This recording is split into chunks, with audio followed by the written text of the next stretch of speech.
Hi, my name is Cherise Janelle, and you are listening to Chapter 7 of Barbara Conklin's P.S. I Love You, book number 1 of the Sweet Dreams book series by Bantam Books. Copyright 1981. Chapter 7. Oh, darn, I said. What's wrong now? My mother asked as she entered my bedroom the next morning. I don't have Amy's address, I moaned. She's visiting her father in New York, isn't she? Why don't you just pick up the phone and call her mother? My mother asked. Can't, I said, flinging my letter paper onto the bedspread. She's gone too. She took Amy's brothers back to Iowa for the whole summer. Boy, I wanted so badly to write to Amy, too.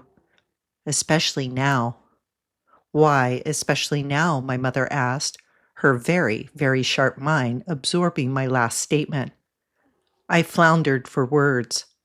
I want to tell her about this great house and all. My mother smiled smugly. Yes, she said, going over to the window seat. Yes, this great house and all. She picked up a pillow and fluffed it. Mariah, why don't we invite the and all to a barbecue tonight? Who's having a barbecue? Kim yelled up from downstairs. The kid should get an award for her fantastic hearing, I thought.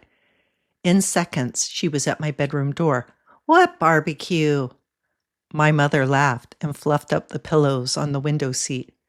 Ask Mariah, she said, her smile turning into a mischievous grin. Sliding my stationery back into the drawer in the walnut desk, I turned to my little sister. She means old Jim, I told her, evading my mother's surprised look. We could have dinner tonight after the sun goes down, right out back on that neat brick patio. Great, Kim said, and we could invite Paul Strobe, too. My mother and I took one look at each other, and without another word, we were laughing so hard I could feel tears popping out of the corner of my eyes. She came over to the desk and put her hand on my shoulder. Why not, Mariah? Why don't you ask Paul? She was serious. I'll ask him, Kim volunteered, and I heaved a sigh of relief. My mother smiled. You're off the hook, she said in a whisper so Kim couldn't hear. And then she turned to my little sister. You do that, Kim, right this morning so he can let his folks know. Kim was out of the bedroom in a streak, and my mother returned to the window seat. I watched her arrange herself among the rose-colored pillows. She was enjoying my bird's-eye view as I had done the day before. She looked so beautiful in the morning sunlight, and so terribly young, almost like me, I thought. Had she been shy with boys herself when she was my age? I doubted it. She had been pretty, very pretty then, not like me with my plain face and brown-green eyes that kept on changing colors. I was still having trouble in the makeup department. I couldn't keep lipstick on very long. I was always biting it off. And my hair was the worst of all. Maybe I'd be able to do something with it someday, but right now it seemed no matter what I did, it still wanted to hang straight. Maybe I could talk Mom into giving me a perm. It couldn't hurt. My mother interrupted my thoughts. Let's get the housework done quickly so we can enjoy the rest of the day, she said. I want you and Kim to go to the supermarket with me. Maybe we'll have time to visit some of those cute shops, too. As soon as she left the room, I dashed over to the window seat and caught Kim just as she was approaching Paul. I couldn't hear their voices, of course, but I pretty well could tell what they were saying. Kim spoke first, and then I could see a smile cross Paul's face as he nodded his head. He was coming. Old Jim was being asked next, and he smiled in turn. He looked perfectly delighted. I felt the blood rushing to my face, and I put my hands over the warmness, even though no one was around. No matter what happened that day, it would never be as wonderful as the evening to come promised to be. Quickly, I took one more look at the skinny, gangly girl in the mirror, and then I was off to tour the big downtown of Palm Springs. I wanted to do the food shopping first, my mother said, as she drove to the downtown area. But the food'll spoil in the heat, so let's give the stores a quick going over first. The shops along the main street were immaculate. I learned later that all of the shopkeepers hose down the sidewalks in front of their stores every morning. Each little shop sparkles with spotless windows, and their displays are breathtaking. Some of them were closed for the season, but most of them welcomed their customers with open doors and soft music playing inside. We passed the library again, and I made a mental note to visit there as soon as I could break away. It was almost 3:30 when we finally got back to the Abbotts. After I helped my mother put away the groceries, I ran upstairs, freshened my face, brushed my hair, and then dashed out to the backyard. If I had just taken the time to look out from the window seat, I would have seen the beginnings of a gazebo, with no one in sight. Too late, I thought, as I entered the empty clearing. "Howdy," Jim saluted me coming from behind the oleanders. "If you've come to help out, that's fine, Mariah." "But there's no one here," I blurted out. "Well, there's me," he chuckled. "No, I get what you mean. Paul just left for a few seconds. He had to run back to his house to pick up some boxes of nails." "Oh," I said, sitting down on a pile of wood. "Just where does how far away is his house?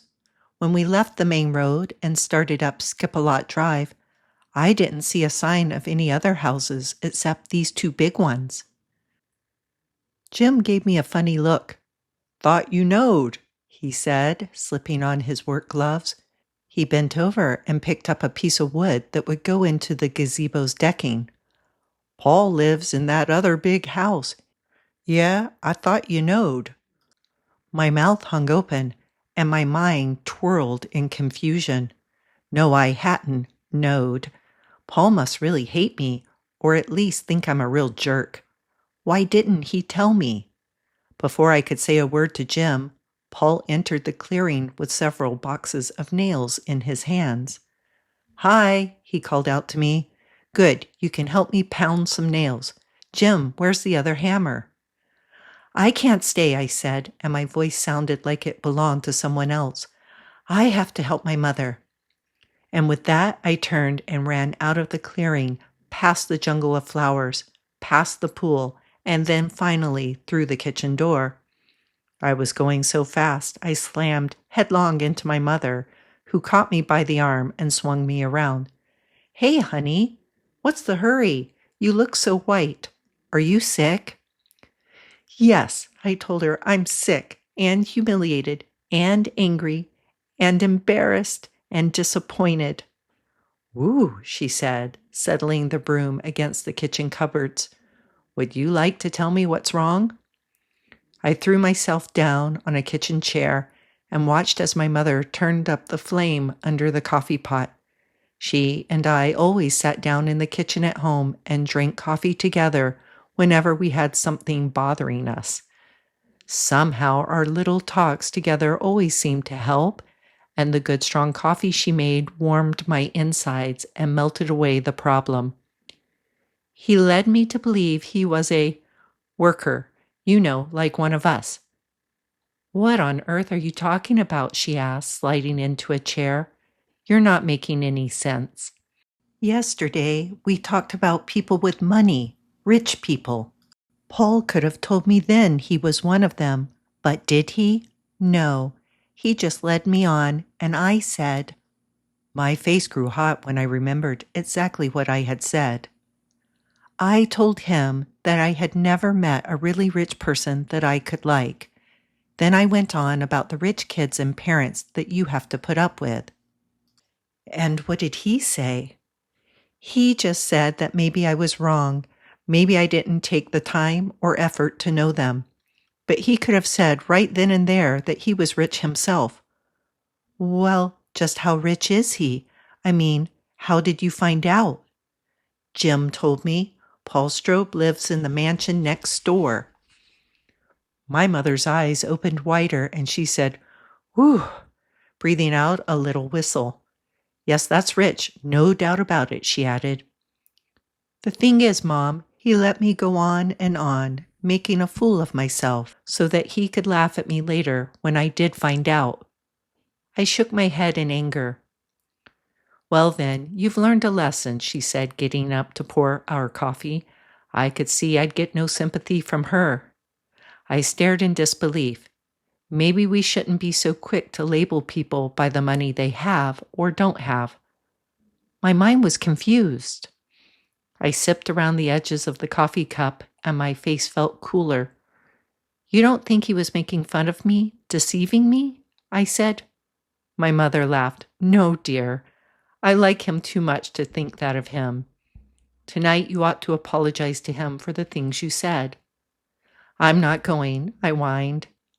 "Mariah, you're always saying you want to write. There are a lot of words you must learn for your vocabulary, and one is apologize. Don't just learn how to spell it. Use it. Feel it. Try it on for size, and I guarantee you'll be a better writer." "Okay, I'll go," I said glumly. She had convinced me, but it was still going to be uncomfortable. I just hoped she wasn't wrong. I looked at the clock. In just a matter of 4 hours, I'd face Paul again. If he came again, I thought. Maybe he just wouldn't show up. Well, anyway, in 4 more hours, I'd know. End of Chapter 7. Chapter 7 Commentary. Another interesting difference between 1981 and how we communicate today in 2025 is brought to our attention in the beginning of Chapter 7. Mariah wants to stay in touch with her friend, Amy Iverson. There were only 2 methods of communication in the 1980s, calling on the telephone and writing paper letters to each other. The telephone would have been prohibitive due to the cost of long-distance calls. When people called each other on the telephone, there were 2 types of phone calls, local and long distance. Local calls were included in the monthly phone fees, but long-distance calls were charged at significantly higher rates. Most people relied on writing letters to each other in order to stay in touch. In the 80s, pen pals were popular. In addition to writing letters to your friends when you were separated for periods of time, teen magazines offered pen pal exchanges.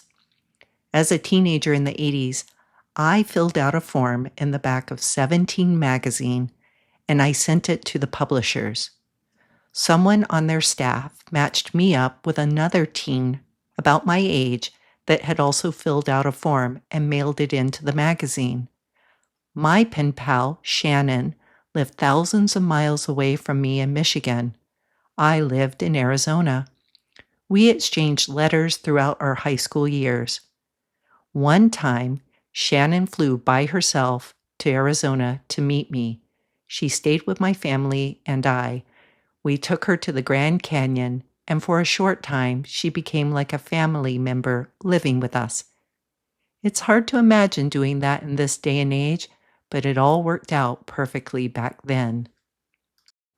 Thank you for listening to Chapter 7 of P.S. I Love You, by author Barbara Conklin, published by Bantam Books, copyright 1981. Join me tomorrow as we find out if Paul has forgiven Mariah for her presumptive comments and judgment about wealthy people. We will see how that turns out in Chapter 8.